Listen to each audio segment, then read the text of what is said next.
দিতে যাও বা যায়া করি কিছু ভাবের আলাপন।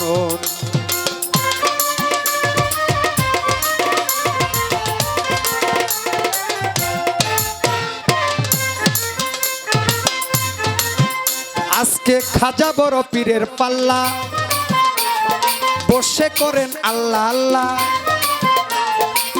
গুলমালটা রাখিবেন বারণ। ওরে যেইভাবে তে পালা দিল দুই এক কথা জিজ্ঞাসা এলো, ধৈর্য ধরে শুনেন বন্ধুগণ।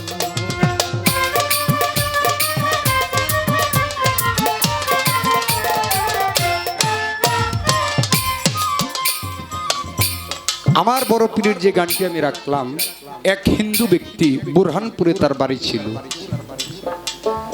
সে বড় পীরের ওয়াজ শুনে বড় পীরের হাতে হাত দিয়ে মুসলমান হয়ে গেলেন। বড় পীরের হাতে হাত দিয়ে বায়াত হয়ে গেলেন। বায়াত হয়ে আমার বড় পীরকে বলে, হুজুর আমি যে আমার বাপ দাদার ধর্ম সনাতন ধর্ম ত্যাগ করে মুসলমান হয়ে গেছি, এই কথা যেন আমার স্বজাতি হিন্দু যারা আছে তারা যেন না জানে। আমার বড় পীর বলে, এর কারণ কি? ওই ভক্ত দুই চোখের পানি ছেড়ে দিয়ে বলে, হুজুর আমার একটি বিয়ের উপযুক্ত মেয়ে আছে ঘরের ভিতরে। আমার সনাতন ধর্মের মানুষেরা যদি শুনে আমি মুসলমান হয়ে গেছি, তাহলে আমার বিয়ের উপযুক্ত যে মেয়ে, এই মেয়েকে আমি বিবাহ দিতে পারবো না। হুজুর আমি যে আপনার হাতে হাত দিয়ে মুসলমান হয়ে গেছি, এই কথা আপনি জানেন, আমি জানি, আর আল্লাহ জানে, আর কেউ যেন না জানে। আমার বড় পীর কথাটা গোপন রাখলেন। 1 বছর 2 বছর 3 বছর 4 বছর 5 বছর 10 বছর হয়ে গেল। ওই ব্যক্তি তার মেয়েকে বিবাহ দিল, ছেলেকে বিবাহ করাইলো, কিন্তু লোকটা যে আসলে মুসলমান এটা কারো কাছে প্রকাশ করে না। হঠাৎ একদিন এই ব্যক্তি মারা গেল। মারা যাওয়ার পর হিন্দু ধর্মের রীতিনীতি অনুসারে তাকে তো শ্মশানে নিতে হয়। তার লাশকে শ্মশানে নিয়ে গেল। শ্মশানে নিয়ে চিতার মধ্যে যখন আগুন দিল, আগুন আর ওই লাশকে স্পর্শ করতে পারে না। 1 বার 2 বার 3 বার আগুন দিল, আগুনে লাশকে আর পোড়ায় না। হিন্দু পুরোহিতরা বলতে লাগলো, নিশ্চয়ই এই লাশের উপরে কোন দেবদেবতা গণের কুদৃষ্টি পড়েছে, আগুনে অগ্নি দ্বারা এই লাশ দাহ হবে না। চলো আমরা এক কাজ করি, হয়তো শ্মশানের মধ্যে সময় অপব্যয় না করে এই লাশকে নদীর মধ্যে ভাসিয়ে দিই। পাশেই ছিল দজলা নদী, নদীর মধ্যে ভাসিয়ে দিল। আমার বড় পীর দজলা নদীর পাশেই ভক্তবিন্দুদেরকে নিয়ে বসা ছিল। আমার বড় পীর বলে, ওই দেখ লাশ উজানে চলতেছে, উজানে যেই লাশটা চলতেছে ভাটির দিকে না গিয়ে উজানে যেই লাশটা চলে, এই লাশটা আমার ভক্ত সাদাল্লার লাশ। তোমরা তাড়াতাড়ি ওই লাশকে উঠাও। ওই লাশকে উঠিয়ে আমার বড় পীর সাহেব নিজের হাতে কোদাল ধরে কবর করে জানাজা নামাজ পড়ি আমার বড় পীর নিজে তার ভক্তকে ওই দিন দাফন করে ছিলেন। তাহলে বোঝা গেল, যেই ব্যক্তি বড় পীরের প্রেমের আগুনে পুরা, সীতার আগুনের ক্ষমতা নাই ওই ব্যক্তিকে পুরাই। যে বড় পীরের প্রেম আগুনে পুরা, খাজা বাবার প্রেম আগুনে পুরা, কাষ্টের আগুনের সেই ক্ষমতা নেই যে লাশকে পুরাই।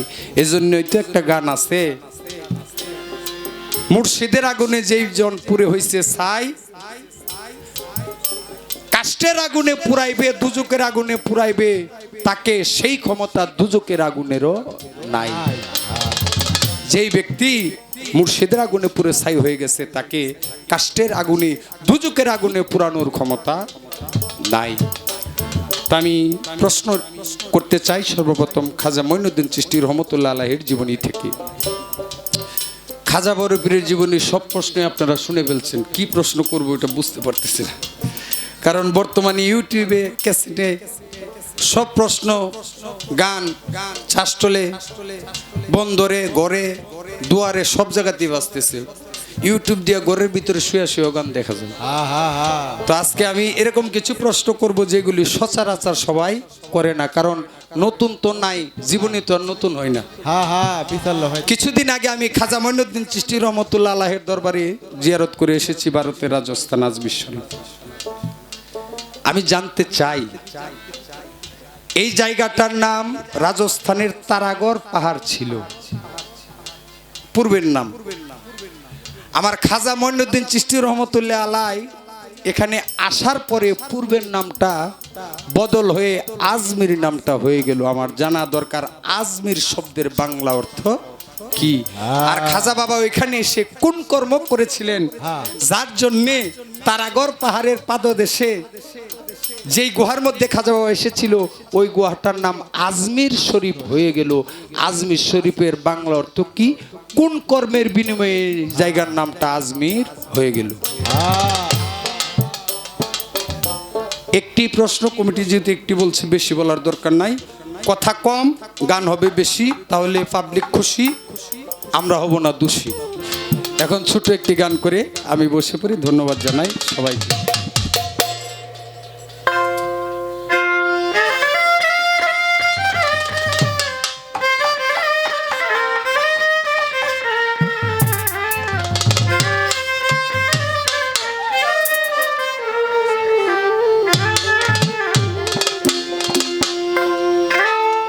ঘোড়ার ব্যাপারী তোমায় জিজ্ঞাসা করি,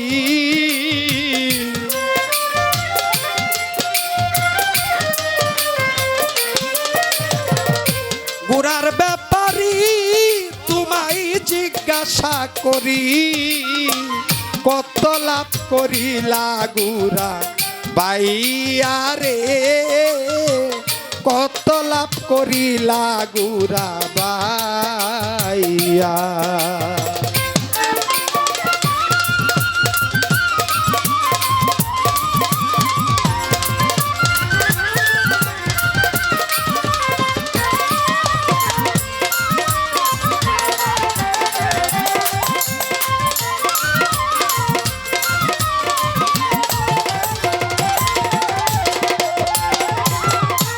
এনে মালিকের গুড়া দিনে দিনে করছ সারা, বুঝা দিলে জীবন ভরা বেহুশ হইয়া।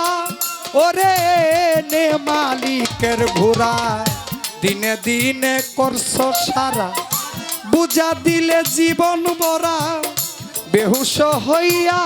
গুড়ার চিনলে না রে বাউ, গুড়ার পৃষ্ঠে করলে গাও,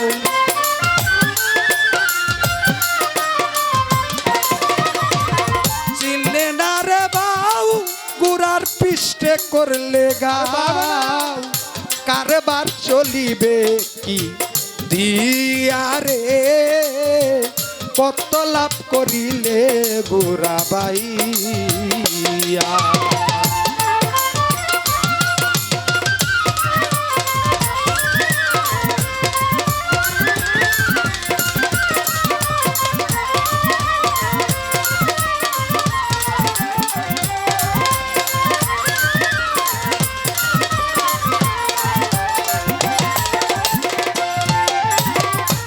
একুশ হাজার ৬০০ মাইলে সারা জীবন গুড়া বাইলে, বিশ্রাম নাহি দিলে গুড়াকে পাইয়া।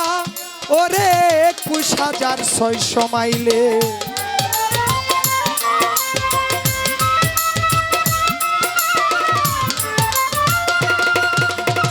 মনরে ২১,৬০০ মাইলে সারা জীবন গুড়া বাইলে, বিশ্রাম নাহি দিলে গুড়াকে পাইয়া। কমাইছে যারা ধন্য পুরুষ হয় তারা, কমাইছে যারা ধন্য পুরুষ হয় তারা, কমাইছে যারা ধন্য পুরুষ হয় তারা। শূন্যে উড়া দিছে গুড়া লইয়া রে, কত লাভ করিলে গুরাবাইয়া।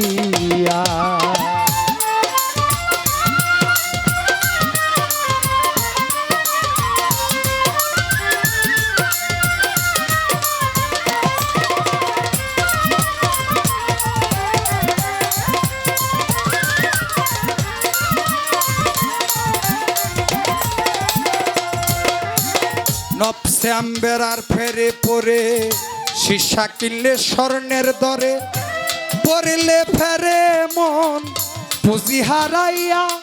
ওরে নফসে আম্বেরার ফেরে পরে